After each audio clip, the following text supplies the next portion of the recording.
Wow, you came back for day two.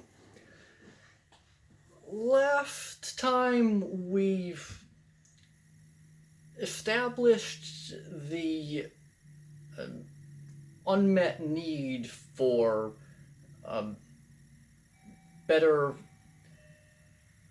maybe phronesis and maybe episteme, the need for a more balanced cultivation of mental skill, at least in for language majors. And we outlined a precedent for that kind of education. The classical liberal arts, the trivium specifically. We don't need arithmetic and geometry. No one cares about the quadrivium. The trivium specifically. However, do we have to go that far back? Luckily, no. There's a more modern term for the trivium. It's called critical thinking. And so it's a course on critical thinking that we're in. We described last time the structure of my course and how I hope that will progress in ways that enable elegant failure rather than just either you're perfect, you get everything, or a crash. And we talked a bit about what the trivium is, grammar, logic, rhetoric, what those are. But what about the modern version? Because really we're going to be more working from the modern stuff. This isn't a course in ancient Greek. So, what is critical thinking?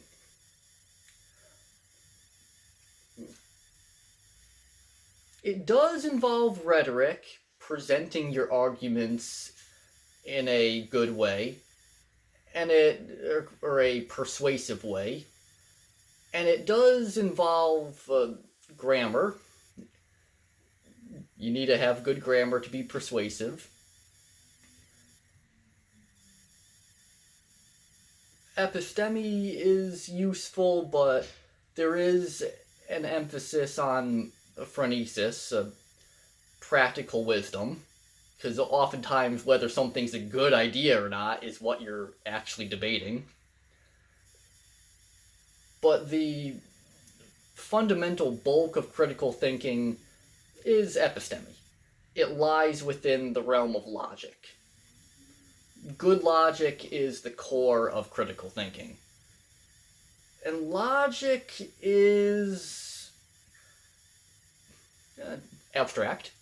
It's the branch of philosophy that tries to understand the difference between functional reasoning and faulty reasoning. And a course on critical reasoning is inevitably going to have to deal with these syllogisms are valid, these are invalid, do this, don't do that. We'll get through some of that.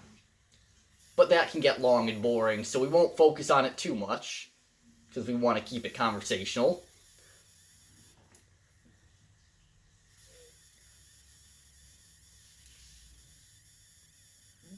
Well, basically what we do with critical thinking is apply good logic to issues that affect us in real life.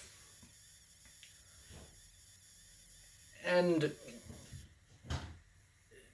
in some sense, this is very trivial in the bad sense of the word, because everyone does thinking automatically. We're all thinking all the time. So, in one way, this is a course on teaching birds how to fly, overcomplicating something we're already doing. But the teaching birds how to fly metaphor has its limits. Because generally, birds are pretty reliable at flying. You generally don't see a bird get 100 feet up, it's flying, and then suddenly crash to the ground. But that kind of thing does happen a lot in human reasoning. So whereas birds are pretty reliable flyers, the average human is not such a reliable thinker. If birds were taking off, getting 100 feet up, and then crashing, then maybe birds would need lessons on flying. Human reasoning is usually about that unreliable, which is why we have this whole course and a whole field dedicated to doing better something that we already do. What we do in critical thinking is apply logic to arguments so as to have a better chance of correctly judging whether certain claims are true or not. Okay, basic stuff. The nice thing about critical thinking is that it will make you smarter. Yep, we knew that, Justin. We're in school to be smarter. The interesting thing, though, is that it will make you smarter in general at almost any subject or set of problems that you encounter, whether social, whether on a English test, whether on a math test, depending on the type of math. Good critical thinking will make you smarter in general. And so I think a course like this is worthwhile. It will teach you how to become a more reliable troubleshooter of human thinking. Because generally, human thinking is about like a Boeing 737 MAX. It'll get off the runway, but we need to work on it and fix it, because sometimes it gets off the runway and then it's high enough up that it can really crash and hurt you. It doesn't even just stay on the runway and go nowhere and everyone's safe but upset. It actually gets up and then crashes. So, as critical thinkers, we're like mechanics and engineers, knowing that we're stuck with a Boeing 737 MAX, and we don't want to go nowhere, but we also want to actually get to our destination and not die in a giant fireball of airplane crash.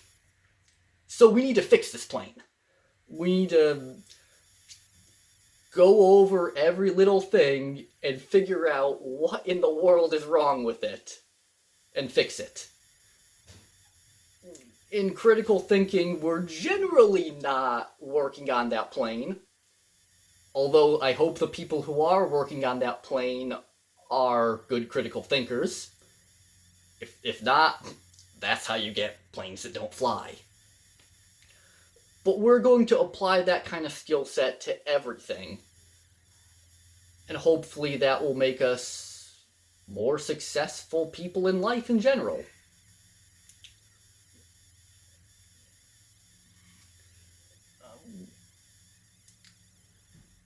One of the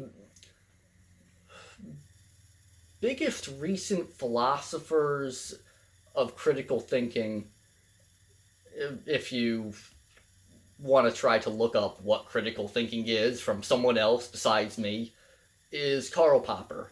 He did a good job of describing this. He was also a philosopher of science. He did a few things. Sort of political philosopher of science, big proponent of critical thinking. His books are sort of long, so we're not actually going to deal with much Popper. I've actually got one here. The Logic of Scientific Discovery, it's a little big. But basically he had that, and he had his other book, The Open Society and Its Enemies. Again, Popper sort of had really long books, so we're not going to deal with them too directly in this class, but we will talk about them. Popper's, let's look at the title. the open society and its enemies. Well, if there's an open society, there must also be a closed society. What's the difference? Popper saw that as being a fundamental difference dividing line across many societies. Both modern, ancient, developed, not so developed. He grew up in Vienna in the first half of the 20th century. Went through World War II.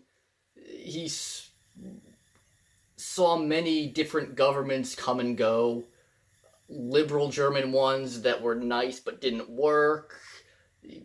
Saw the Nazis, saw the Russians, saw the Italian fascists, saw America and Britain sort of take over at the end.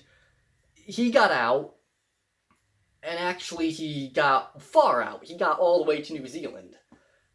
And he actually saw rather similar contours of society in New Zealand as well. It's like, wow, I went all the way around the world. The Maori look way different from the Germans, but he saw some commonalities. And for him, the biggest dividing line in societies was the value that they placed on critical thinking. Open societies placed a high value on critical thinking. Closed societies had different priorities. And so for the next video, we'll talk about what the difference between open and closed societies are, because it helps to frame the context of our course. And the conclusions might not be as straightforward as they sound.